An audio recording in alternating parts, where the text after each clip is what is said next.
அதில் காசு இல்லை, பசிக்குது. பசிக்குதா? அதாவது காசு இருக்குமாண்ணா? எனக்கும் தான் பசிக்குது. ரொம்ப பசிக்குதுண்ணே. சாப்பிட்டு 3 நாள் ஆச்சுண்ணே.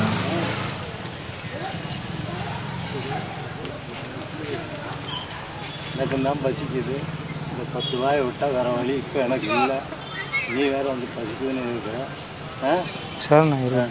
வா, பசிக்குதுன்னு வேறு சொல்லிட்டு எழுப்பிட்டேன். வா, வயசு பயலாக இருக்கிறேன். இப்படி வா, டீ கடை இருக்கு, ஒன்றா ஒரு டீயை 2 வடையை வாங்கி சாப்பிடு. பசிக்குதுங்கிற காலையில் சாப்பிட்டு இருந்தா. உங்களுக்கு வேறு பசிக்குது. இந்த 10 ரூபா ஆச்சு, நீங்கள் டீ வடை சாப்பிட்டுக்கலாம்ல. எனக்கு வீடு நான் போய் சாப்பிட்டுக்கிறேன். நீ போய் சாப்பிட்டு வா. தூங்குறேன் கொஞ்ச நேரம். போய் சாப்பிடு. ரொம்ப நன்றிண்ணா. போப்பா, போய் சாப்பிட்டு வா.